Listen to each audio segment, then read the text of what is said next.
Okay guys, I'm going to continue here into chapter 2 stuff. Kind of left off with some elements and things of that nature, so I'm going to talk a little bit about valence electrons, cations, and some of the bonding that goes along with that. So when we look at the periodic table, it looks something like this. Each row on the periodic table, I should draw it kind of something like that. You'll get one of these in class too. So that's more precise in my drawing.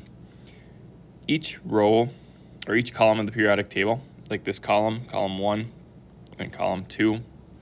Then we actually jump over to the far side. There's column 3, 4, and all the way up to 8 here. We kind of skip this middle part when we're talking about valence electrons because it gets really, really messy.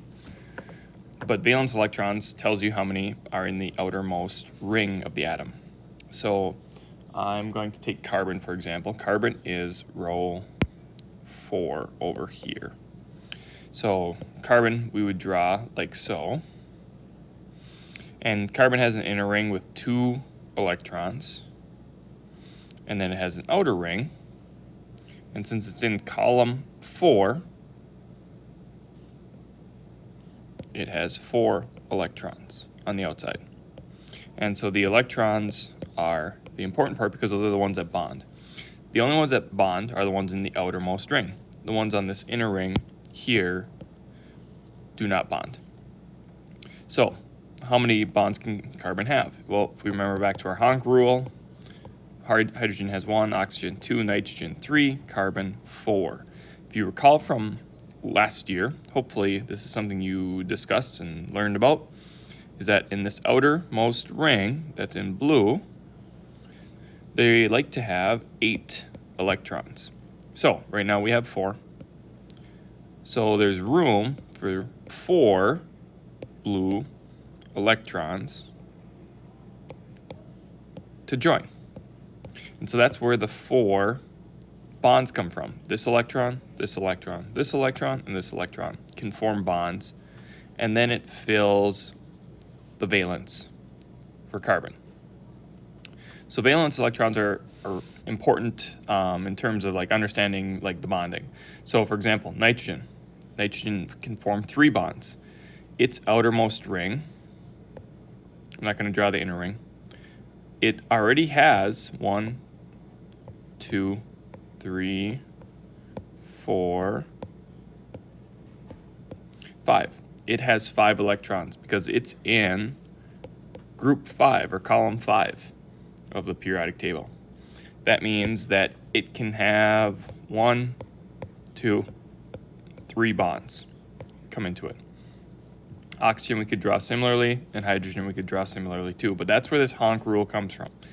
And so this is the thing that we're going to apply, is the Honk rule, but it comes from those valence electrons. A couple of other things come from valence electrons as well.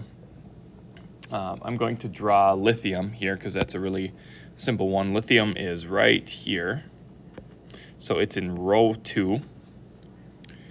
So it's going to have 2 of those rings around it.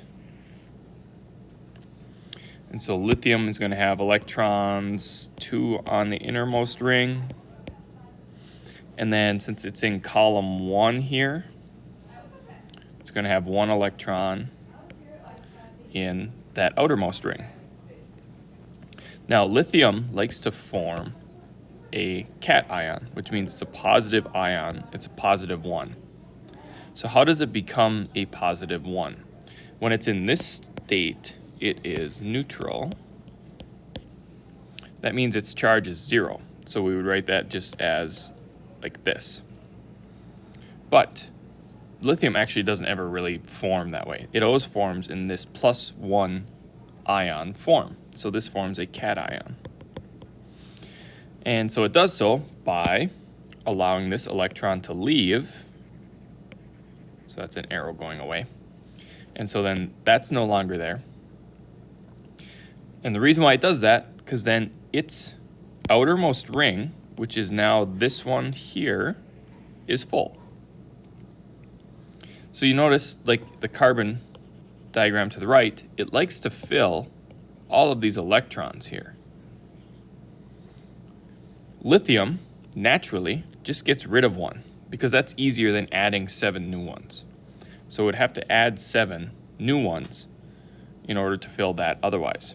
So lithium could realistically form lithium 7 minus, but that's not realistic.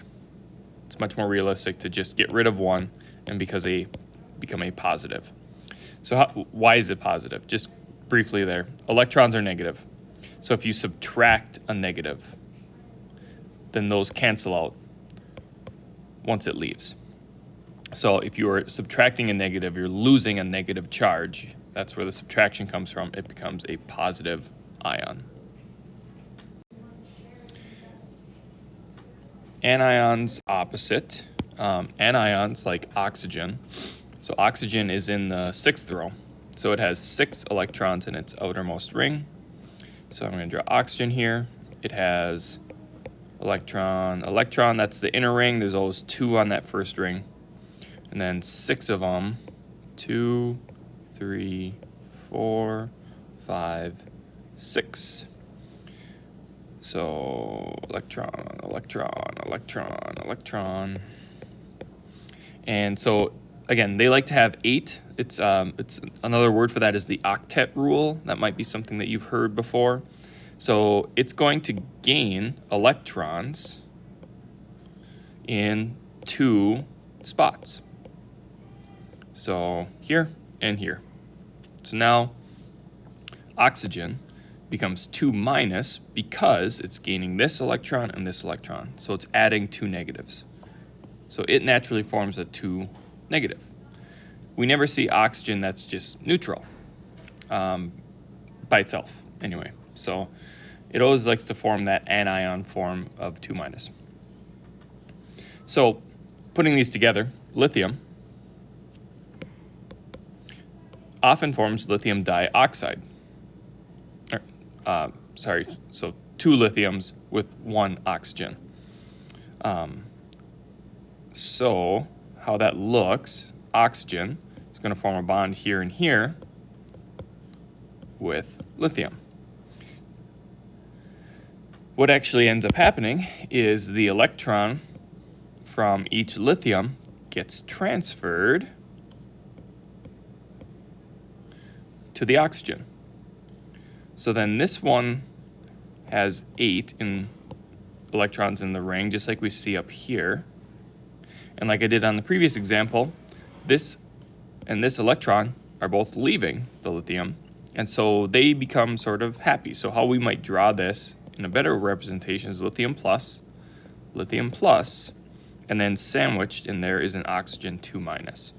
So now we have this sort of bonding strength that occurs here because this is a positive, this is a positive. These are negatives, and so kind of like magnets, they would stick to each other. And so that's what we call an ionic bond. Other bonds that can form, we've talked about like carbon can bond with oxygen, can bond with hydrogen. Carbon and oxygen can bond something like this where they share electrons. So they're sharing these bonds here. And when it shares, it's called a covalent bond. That's probably the most common one that we will see in biology is the covalent bond. Ionic bonding happens a lot more when we look at exclusive chemistry. But in biochemistry, covalent bonds are much more common. One of the other things that we also see is hydrogen bonds. So when we're talking about water, hopefully you're familiar with this structure that looks something like this. The oxygen here becomes very negatively charged because it has these electrons moving towards it. And the hydrogens become positively charged, just like we had with lithium dioxide down here. So similarly with water, another water molecule that's formed the same way, negative and positives. A hydrogen bond can form between this hydrogen and this oxygen. So a hydrogen bond is a formation between the hydrogen on one molecule and the oxygen on another molecule, and that strengthens that. So when you're doing a belly flop into a pool of water, why does it hurt? It's because all these water molecules have these hydrogen bonds, and you have to break through them when you hit the water. So if you're able to break through them by pencil diving this way, you can break that surface tension much easier. You can break these hydrogen bonds much easier because your force is in a much smaller area. Whereas if you lay out flat, like on a belly flop, you're breaking a whole bunch of them. I'm going to end this one right here and move on to some of the other parts of Chapter 2.